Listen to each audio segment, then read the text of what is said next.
আসলে কি জানো তো মালতী, এই তোমাদের মতো নারীরা না জীবনে একটা সঠিক পথ খোঁজে ঠিকই, কিন্তু সেই পথে কোনোদিনও পৌঁছতে পারে না। আসলে তোমাদের মূল উদ্দেশ্যই থাকে মানুষ ঠকানো। তোমাদের রক্তে মিশে আছে মিথ্যে ভালোবাসার নাটক আর চুরি।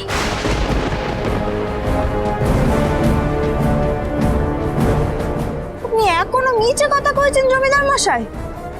এখন শুধু আমি নই, এই বড়া সবাই উপস্থিত প্রত্যেকটা মানুষ জানে যে এই সন্তান আপনারই সন্তান। আর কত মিথ্যে কথা বলবে মালতী, কত? আমার ভালোবাসাকে মর্যাদা না দাও তুমি, কিন্তু নিজের সন্তানের মুখ চেয়ে অন্তত সত্যি কথাটা বলো।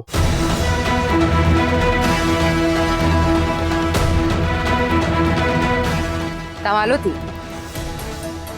চেনা লাগছে নাকি?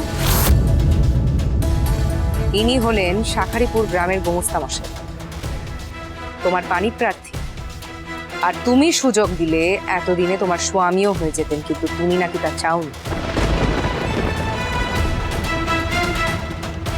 লোভে পড়ে ওনার সেই স্বপ্ন তুমি কোনোদিন পূরণ হতে দাওনি। সারাটা জীবন শুধু লোককে ঢুকিয়ে গেলে। ছি মালতী, ছি।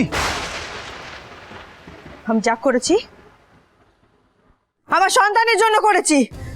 তোমার এই নোংরা মুখে ওই নিষ্পাপ শিশুর নাম আনবে না তুমি, খবরদার। ভুল করছেন আপনি, কিন্তু ভুল করছেন রাজরানী। একজন মেয়ে হয়ে আরেকজন মেয়ের প্রতি এমন অবিচার করবেন না। রায়মশাই, আপনি আপনার ব্যাটার সকল দায়িত্ব নেবেন? অবশ্যই নেব রাজরানী। তাহলে আমার সিদ্ধান্ত অনুযায়ী এই শিশু তার বাবা ঠাকুরের কাছেই যাবে, তার কাছেই বড় হবে।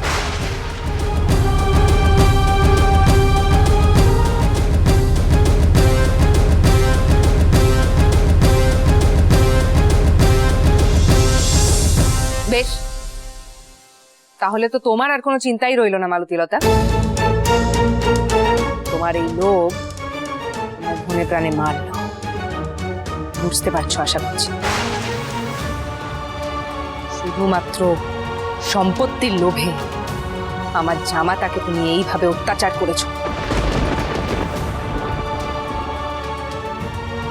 তার মান সম্মান, আমার কন্যার মান সম্মান, এই রাজবাড়ির মান সম্মান নিয়ে ছিনিমিনি খেলেছো তুমি। আমি জমিদার মশাইকে ভালোবেসে করেছি। ভালোবাসা? ভালোবাসা কি জানো তুমি মালতী? দিনের পর দিন, রাতের পর রাত একটা মানুষকে মানসিক অশান্তিতে রাখা।